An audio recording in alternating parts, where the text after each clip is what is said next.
Kepres pemindahan Apa? Kepres pemindahan IKN. pemindahan ibu kota dari Jakarta ke IKN. Kita melihat itu kesiapan betul-betul ya. Di sana harus betul-betul siap betul. Semuanya tanda tangan gampang satu detik ya tanda tangan. Tapi kesiapan IKN itu sendiri kalau yang namanya sudah ditanda tangani pindah itu semuanya harus siap. Bukan hanya gedungnya yang siap. Furniture.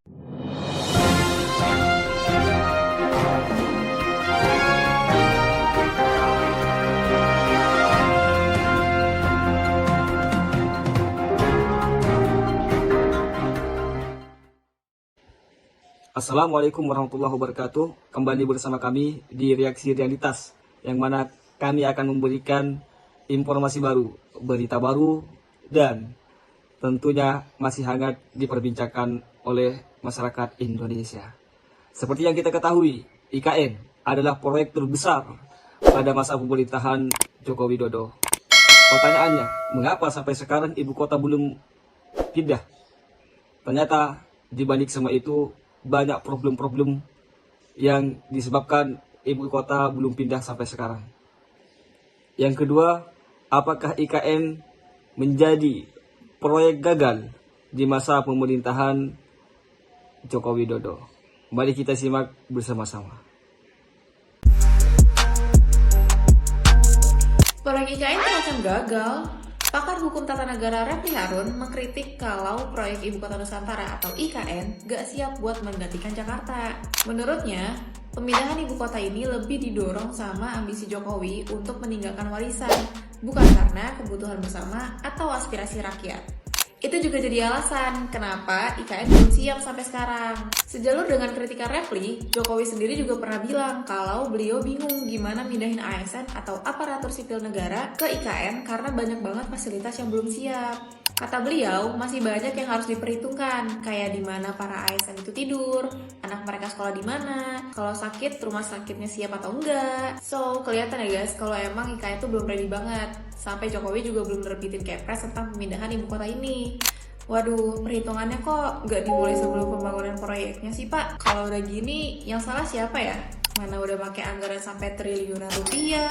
Menurut kalian gimana nih guys? Komennya di bawah. Kepres pemindahan Apa?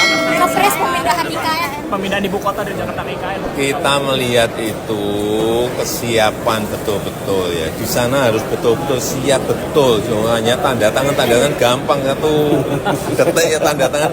Tapi kesiapan IKN itu sendiri kalau yang namanya sudah ditanda tangani pindah itu semuanya harus siap. Bukan hanya gedungnya yang siap.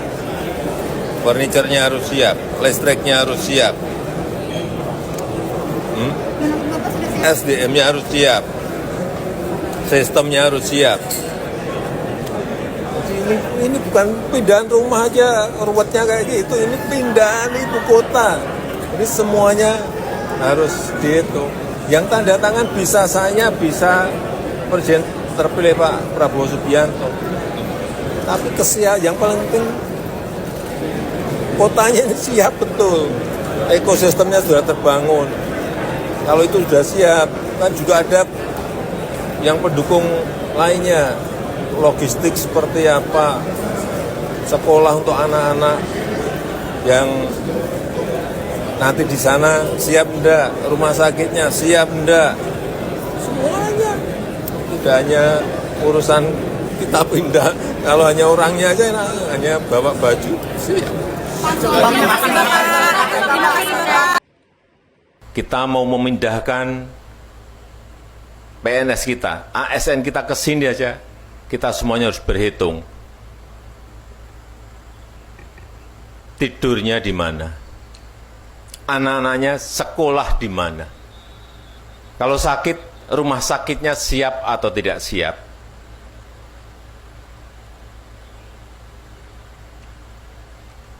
Sabtu Minggu, kalau weekend,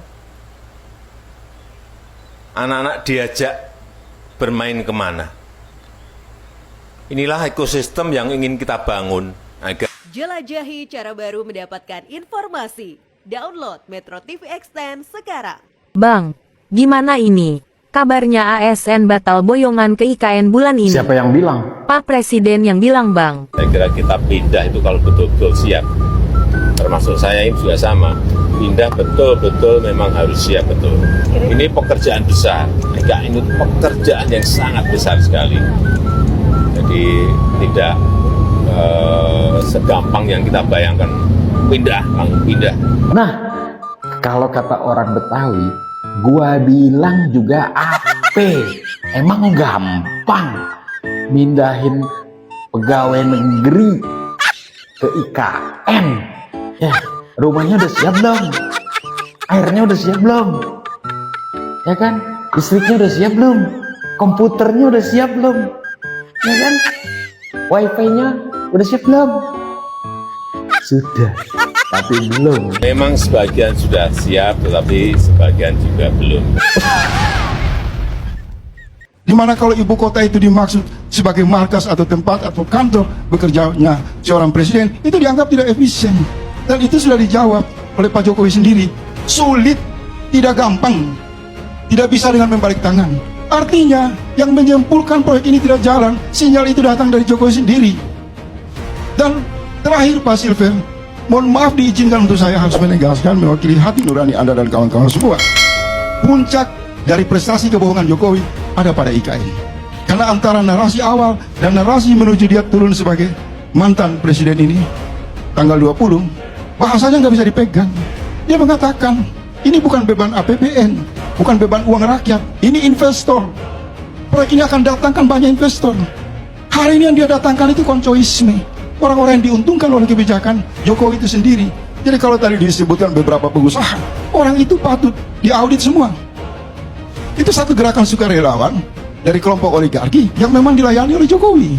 Di mana investor asing nggak ada, di mana Tony Blair sudah kabur. Jadi begini, saudaraku, ngotot untuk membela Jokowi dalam pendekatan hubungan emosional politik, saya apresiasi, kesetiaan itu bagus. Tetapi juga harus melihat realitas yang ada. Banyak orang hari ini susah, miskin, dan ancaman kelas menengah yang semakin turun.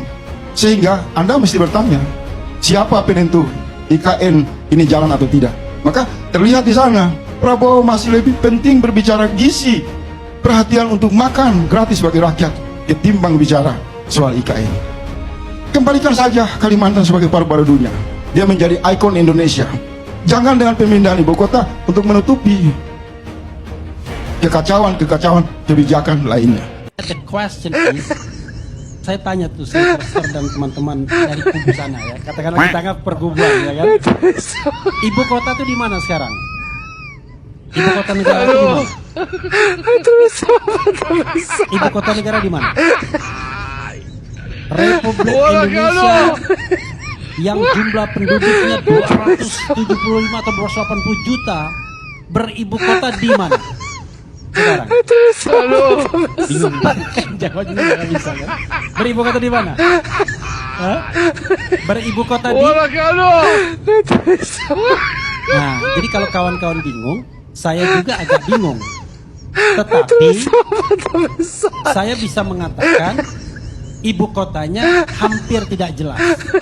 Lo tau nggak ibu kota Jakarta di mana? Kalau provinsi lain kan jelas ya ibu kota. Misalnya Jawa Barat kan ada di Bandung, kemudian Jawa Tengah kan di Semarang. Contoh lain misalnya Maluku Utara kan ada di Sovivi. Nah kalau Jakarta, nah mungkin ada yang mikir jangan-jangan karena Jakarta itu daerah khusus ibu kota, jadi dia tuh nggak punya ibu kota provinsi. Tapi enggak, sekarang ini Jakarta itu udah berubah statusnya menjadi daerah khusus Jakarta, di mana itu adalah provinsi sendiri dan dia harus punya ibu kota. Nah pertanyaannya, siapa sih yang nentuin ibu kota provinsi? Yang nentuin tuh pemerintah sama DPR melalui undang-undang provinsi yang bersangkutan. Contohnya tuh kayak Jawa Barat ya, di situ tertulis tuh ibu kota provinsi Jawa Barat berkedudukan di kota Bandung. Kalau Jakarta, undang-undang provinsinya itu kan baru aja disain kemarin yang merubah dari provinsi daerah khusus ibu kota Jakarta menjadi provinsi daerah khusus Jakarta. Di pasal 2 ayat 2 undang-undang tersebut disebutkan kalau ibu kota provinsi daerah khusus Jakarta ditetapkan dengan peraturan pemerintah. Di situ tuh nggak disebutin dengan jelas tuh ibu kota provinsi daerah khusus Jakarta ada di mana. Dan berhubung peraturan pemerintahnya belum ada, bisa nggak kita bilang kalau provinsi daerah khusus Jakarta belum punya ibu kota? Anies tolak IKN, mau bangun apa di Kalimantan? Ini pertanyaannya bagus. Mau bangun apa di Kalimantan? Karena berarti seluruh wilayah Kalimantan yang dijangkau. Bukan hanya satu lokasi di Kalimantan. Oke? Itu bedanya. Karena ketika kita bicara dua hal itu, IKN satu lokasi di Kalimantan. Pertanyaan, masyarakat Kalimantan Barat dapat apa? Jangankan masyarakat Kalimantan Barat, masyarakat Kalimantan Timur dapat apa? Oke? Sementara kalau kita lihat nih, saya sampai punya catatan apa yang mendasar. Saya ingin berikan perbedaan antara keinginan dengan kebutuhan. Kalau Anda punya keinginan dan kebutuhan, mana dulu yang diselesaikan? Mana dulu? Kebutuhan. Dan ketika bicara kebutuhan, tadi saya bicara juga dengan Monsinyur Agustinus, kebutuhan paling utama salah satunya adalah tentang peningkatan kualitas manusia. Betul? Kesehatan pendidikan. Saya sampai cek datanya. Datanya di 5 provinsi Kalimantan ini, ada kelas yang rusak berat itu jumlahnya 10.000 ruang kelas. Oke. 79.000 itu SD, SMP, SMA sampai dengan SLB. Dan kalau dicek nih, di Kalimantan Barat sendiri itu ruang kelas yang rusak berat itu jumlahnya 28.000 ruang kelas berat. Sekarang, apakah itu perlu dibiarkan? Kalau tidak, lebih baik uangnya digunakan untuk memperbaiki kualitas manusia. Nih, kita ingin di Kalimantan jalan-jalan terbangun dengan baik. Betul. Dan datanya nih, Kalimantan Barat ini salah satu provinsi di antara 10 provinsi yang paling banyak jalan rusaknya. Yang jalan rusak di Kalimantan Barat ini jumlahnya berapa? 3.700 km jalan rusak. Oke, haruskah itu dibiarkan? Gunakan dananya untuk perbaiki jalan-jalan rusak di sini. Jadi, ketika kita bicara tentang pembangunan, pikirkanlah pembangunan untuk satu pulau, untuk seluruh penduduk di pulau ini, bukan hanya satu lokasi. Kemudian seakan-akan semua mendapatkan sesuatu. Tidak, yang mendapatkan adalah mereka yang bekerja di tempat itu. Mereka yang tidak bekerja di tempat itu, mereka tidak mendapatkan apa-apa. Oke? Pertanyaannya, mungkin kita bangga karena ada sebuah kota terbangun di pulau kita. Akankah kebanggaan itu mengubah nasib kita? Bereskan kebutuhan dasar, bereskan hal-hal yang memang fundamental. Dari situ Kalimantan akan maju, rakyatnya akan sejahtera.